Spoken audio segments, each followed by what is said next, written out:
안녕하세요. 김유갑의 경제부동산입니다. 더 좋은 방송을 하도록 구독, 좋아요, 댓글 부탁드립니다.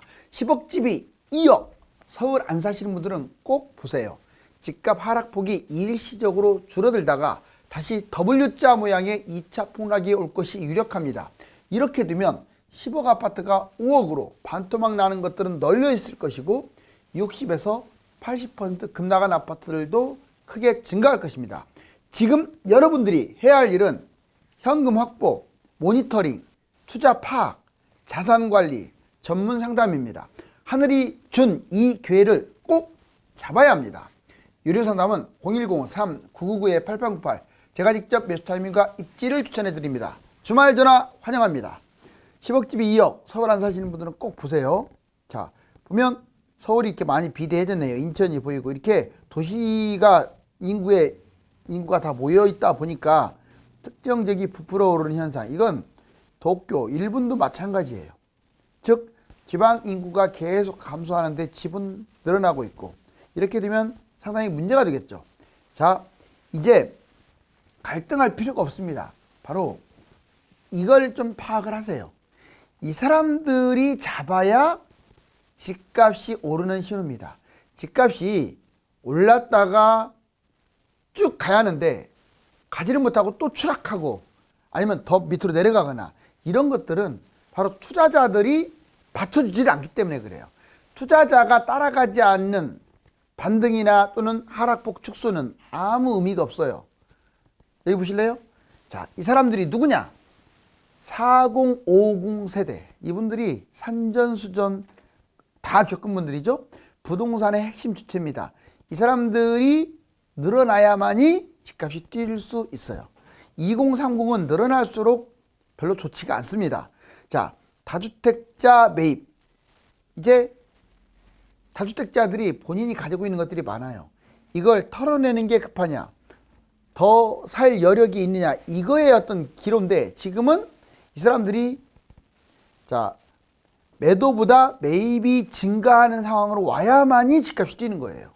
다주택자 매입. 지금 현재는 반대죠.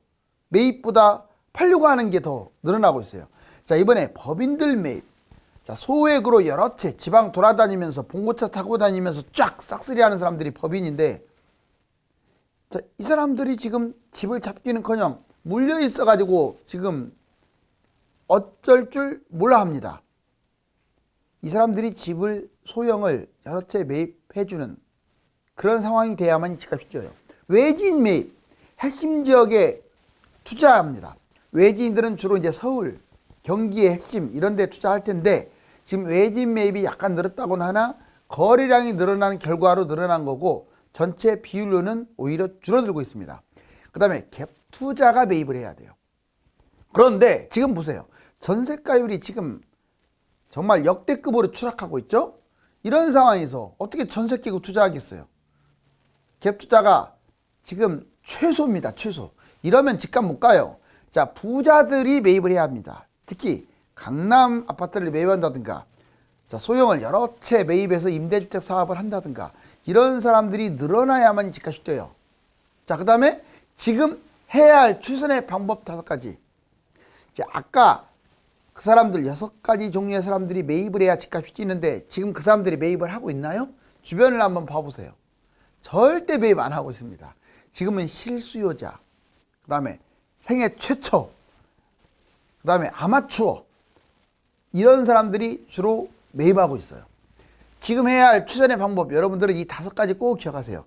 지금은 무조건 누가 뭐래도 현금을 많이 갖고 있는 상태에서, 자, 때가 됐을 때 장전해야겠죠. 출금이 보장되고, 자, 투자를 언제든지 할 수 있게끔 만들어 놔야 돼요. 그 다음에 모니터링.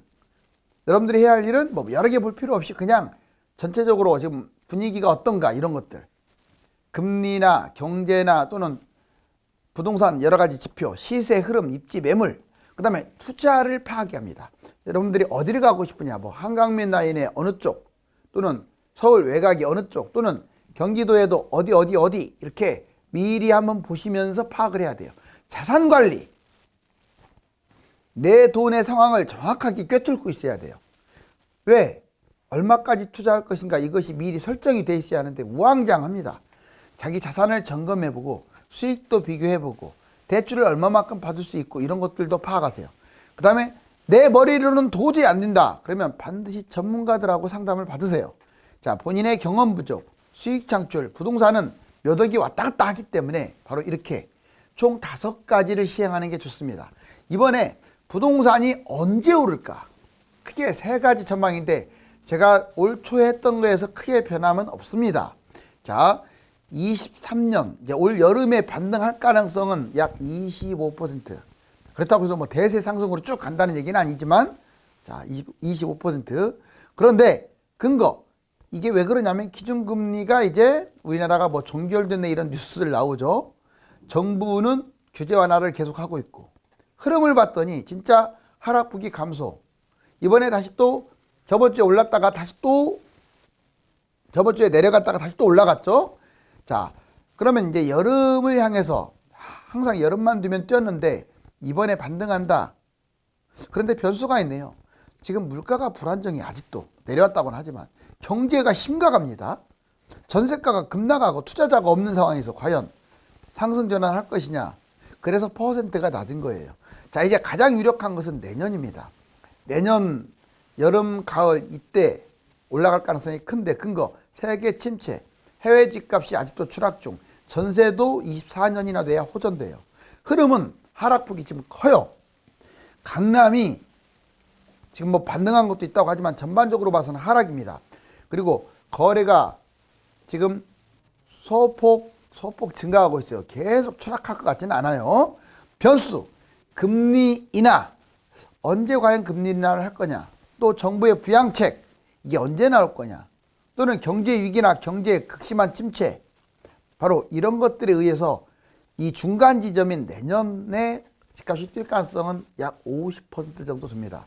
그런데 25년 후에 상승한다. 이것도 상당히 높아요. 25%. 세계 경제 지금 위기의 상황이다. 사실상 공급 폭탄이다. 우리나라 놓고 봤을 때 인구도 급감하고 1인 가구만 증가한다. 흐름, 거품이 지금 많이 붕괴돼야 하고 지금도 붕괴되고 있죠. 그리고 마이너스 50% 이상이 급증. 일본하고 너무 닮았다. 경제마저도 이제 닮아갔다. 변수, 금리가 이제 하반기에 아마 인하할 수도 있습니다. 그리고 경제가 당장 회복 가능성은 없지만 혹시라도 회복되거나 해외 집값이 올라가 버리면 25년에 뛰는 게 아니라 그 전에 뛰겠죠. 그런데 이제 재밌는 사실은 이렇게 세 방향이 있는데 올해 뛸 확률보다 25년에 뛸 확률이 점점 더 커지고 있어요. 분위기상으로. 경제가 그만큼 안 좋기 때문에. 부동산 반등 후에 다시 하락. 한마디로 말하면 투자자가 없어요 지금. 아까도 말했지만 투자자가 없습니다. 주력층이 매수를 안 해요. 주력층이 누구냐? 외지인들, 다주택자들, 법인, 뭐 갭투자. 자, 지방의 투자자들. 이 사람들이 서울을 매입 많이 해줘야 하는데 가격도 비싸고 지금 더 떨어지고 있는데 누가 매입하겠어요? 급감. 마찬가지로 서울 사람도 지방을 매입해야 하는데 안 하고 있어요. 다주택자들. 보유부동산 매도하기에 지금 급급합니다. 물려 있어요 솔직히. 내 거를 조금이라도 비싸게 팔아먹으려고 하는 그 상황밖에 안 돼요. 당연히 매수에 눈 돌릴 시간이 없죠. 매수가 급감하고 있는 상태. 법인, 부동산 대세 하락을 맞이해서 지금 매수보다 매도가 많아요. 즉 주력층이 매수를 안 하고 있고 오히려 매도를 하고 있어요. 두 번째, 갭투자. 매입을 거의 안 하고 있습니다. 갭투자가 지금 최악이에요. 전세가가 역대급 하락해가지고 비용도 많이 들어가 내 돈이. 그리고 갭투자가 거의 없다시피 해요. 예금 금리는 아직도 높고 그거에 대체 수요로 갭투자를 안 하는 겁니다. 집값 거품이 아직도 상당히 높아요. 뭐 20%에서 30% 떨어졌다고는 하지만 너무 많이 뛰었어요. 투자자 더 떨어져야 판단을 하겠죠. 그 다음에 다주택 매입 부족. 기존 다주택 집값 하락으로 손실.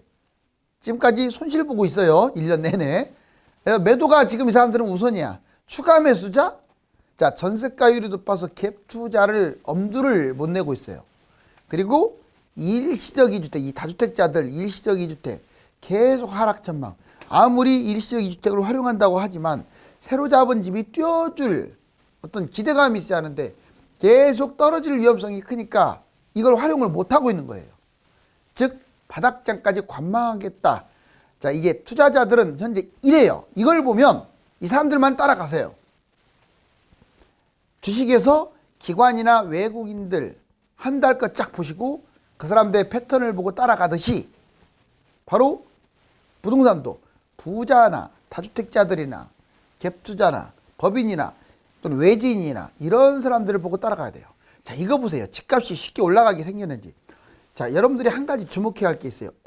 왜 2010년부터 2019년까지 경기도하고 인천은 아예 그냥 맴돌았을까? 폭락한 이후에 뛰지를 않고 맴돌았을까? 이 하락 상황에서 올라가지를 않았을까? 10년 동안이나. 지방도 상당 부분 아파트들이 왜 이렇게 못 뛰었을까? 여기에 답이 있습니다. 자, 이게 지금 A가 서울입니다. 진짜 땅 조그만하죠. 거의 경기도의 15분의 1. 그 다음에 이게 주황색이 그나마 경기도에서 좀 괜찮은 곳들이에요. 자, 이 C라고 동그라미 친 곳들은 외곽입니다. 이 서울하고 취소한 A나 B로 들어가야겠죠. 그런데 A도 약간 문제가 있겠지만 서울도 문제가 있겠지만 제일 심각한 문제는 C고 그 다음 문제가 B입니다. 왜냐? 여기 보세요. 자, 이익이 신도시가 이렇게 많아요. 택지지구까지 이거 몇 개입니까? 개수 한번 세보세요, 여러분들이. 그리고 3기 신도시도요. 여기 지금 이거 동그라미 쳐놨죠. 자, 여기. 이 중심부에 많이 깔렸어요. 외곽도 몇 개 있긴 한데 중심부가 더 많아요. 3기 신도시 택지지구.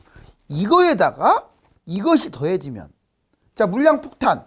바로 이 물량 폭탄 때문에 10년간 못 간 거예요. 자, 그 다음에 지금부터 그러면 만약 한 번 더 떨어지게 되면 W자 모양이 커지는데 누가 떨어질까요? 바로 이것들입니다. 보시면 위험한 아파트, 강남의 비싼 아파트들 위험해요. 왜? 강남의 아파트들, 그 다음에 전국적으로 고가 아파트, 얘들은 떨어졌다고 해도 금액이 아직도 무거워요. 실제로 예전에 3, 4, 5년 떨어졌을 때 강남도 60%까지 폭락을 했습니다. 자, 그러니까 지금 겨우 20, 30% 떨어졌으니까 2차 폭락하게 되면 제일 많이 빠질 거예요. 대상, 강남 지역별 비싼 아파트. 원인, 금액이 큰 만큼 하락폭도 커요. 그 다음에 재건축과 재개발이 폭락할 겁니다. 왜냐? 자, 대상, 재건축, 재개발 이 기대로 그동안에 많이 오른 거품이 많이 뛴 것도 있고, 그 다음에 여기 보세요. 원인은 하락장 속도가 늦고 갭 차이가 너무 커요. 전셋값하고 많이 벌어졌어요. 그러니까 투자자들이 많다 보니까 막 떨어지는 거야. 하락장에 재건축 속도 내겠습니까? 못 내지? 자, 고가 분양 아파트. 지금 고가 분양 아파트 탁탁탁 지금 분양되고 있는데요. 조심하세요. 훨씬 더 싸게 매입하고 더 좋은 곳을 잡을 수 있는 것을 이 황금 같은 기회에 그냥 덥석 잡지 마시라고요. 대상, 전국의 모든 고분양가 아파트가 다 해당되고, 원인은 기존 집값이 추락을 하는데 얘들인들 버티겠습니까?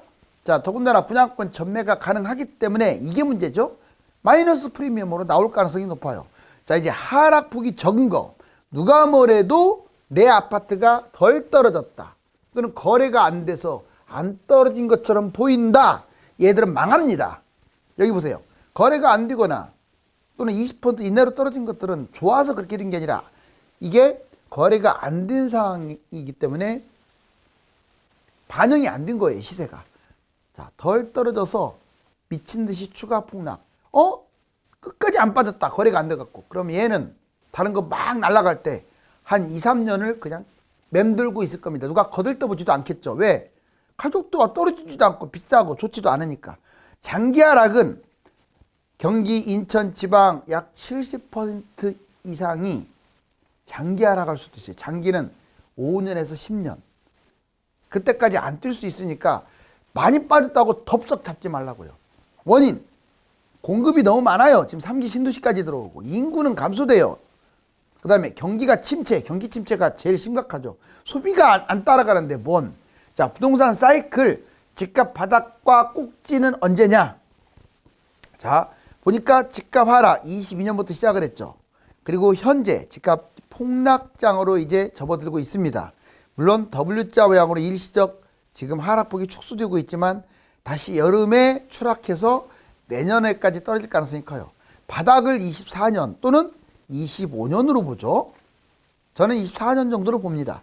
자, 집값 상승 대략 25년부터 26년부터 6년까지 1차 상승을 하고 집값 폭등 27년, 28년 그리고 집값 절정 예전의 절정은 21년이었죠. 이번은 29년으로 봅니다. 물론 이 예측은 약간 벗어날 수 있어요. 여기는 팩트니까 그대로 가고 자 이제 부동산 어떤 모양이 나올 것이냐 앞으로 자 V자라고 한다면 가장 좋죠. 특히 유주택자 입장에서는 V자 생각해 볼 이게 좋죠. 그런데 현실적으로는 W자 모양이 더 커 보여요.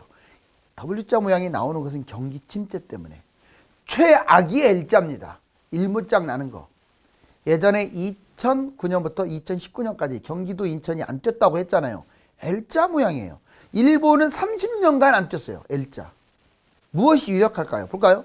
자, 이렇게 일본발 위기하고 일기 신도시 물량폭탄이 만나니까 이렇게 지금 파란 박스 보세요. 거의 5년 동안. 그 다음에 여기 보세요. 자, 미국발 문제하고 2기 신도시 물량폭탄이 만나니까 물량이 많으면 안 좋다 이 말이죠. 한 5년, 6년 빠졌네요. 그 다음에 코로나하고 3기 신도시가 만나다 보니까 자, 이렇게 하락이 예측이 되는데 먼저 A라는 애는 여기 보세요. 올랐다가 여기 떨어진 거 보이죠? 지금 반등 중인데 하락폭이 축소 중인데 아니다. 여름에 쭉 올라간다. A. 자, 2023년 올 여름 정도부터 V자 모양으로 대세 상승을 한다. 확률은 25%로 아주 낮습니다. 그런 다음에 B. 뭔 말이냐. 다시 한번 큰 폭으로 폭락했다가 W자로 폭락하죠. 내년이나 뛴다. 내년이나 내후년에. 자, W자 추가 폭락. 이게 제일 확률이 높아요. 50%. C 한번 볼까요? 뭔 말이냐. 자, 25년까지 그냥 큰 폭은 아니라도 지속적으로 침체됐다가 올라간다. L자죠. 작은 L자. 작은 L자의 장기 폭락. D는 이제 무슨 말을 하고 있느냐. 예전에 10년 경기도 인천이 못 가듯이 10년 동안 이렇게 빌빌거리다가 올라갈 거다. 이거는 2028년이나 줄 거다. 상승하는 L자. 더 장기 폭락이죠. 자, 여러분들은 올해 줄 것 같습니까? A처럼. B 내년에 줄 것 같습니까? C처럼.